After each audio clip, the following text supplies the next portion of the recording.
everybody, and welcome back to Hideaway Homestead. I'm still working on the January Pantry Challenge.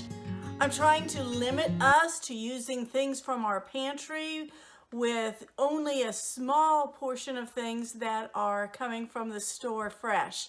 We have limited ourselves to $20 a week, and we've done pretty well.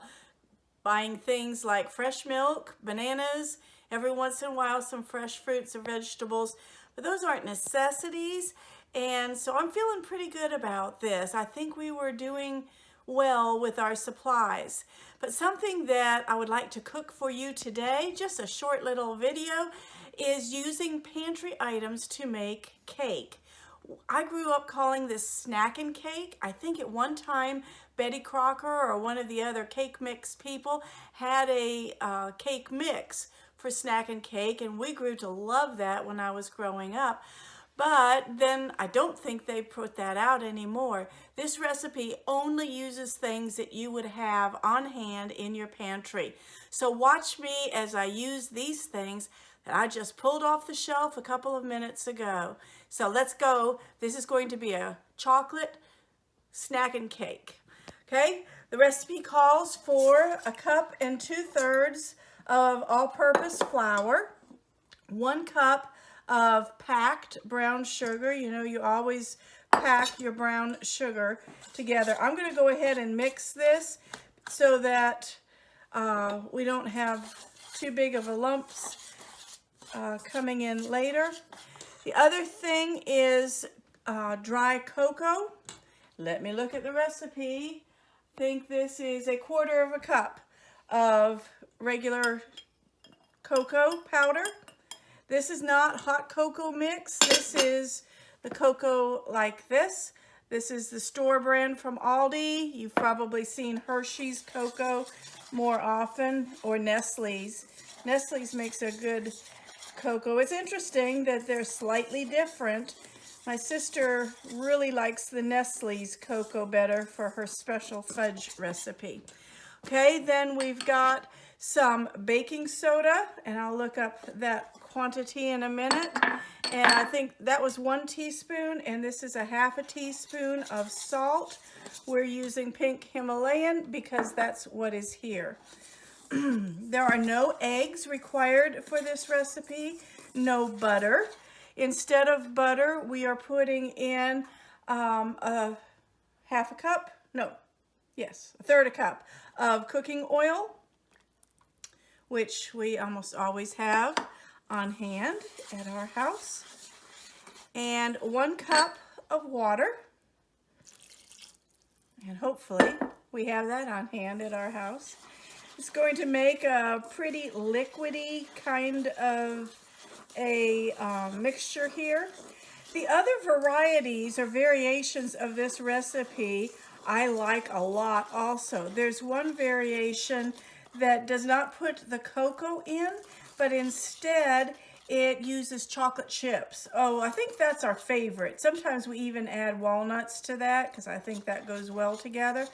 And there's another one that has double cocoa, so it's got the cocoa and chocolate chips and nuts.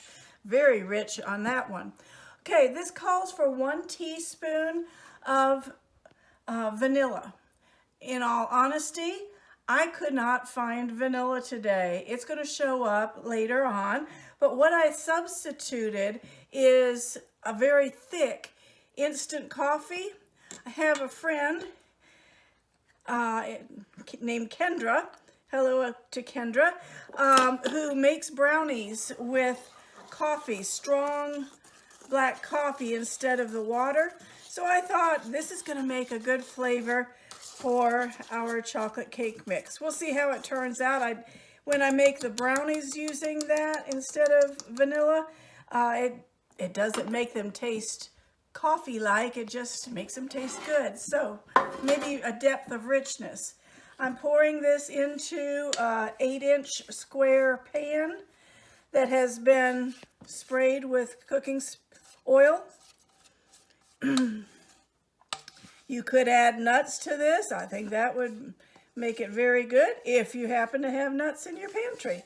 If you don't, then don't add them. If you don't have them, don't put it in. All right, here we are, just that fast.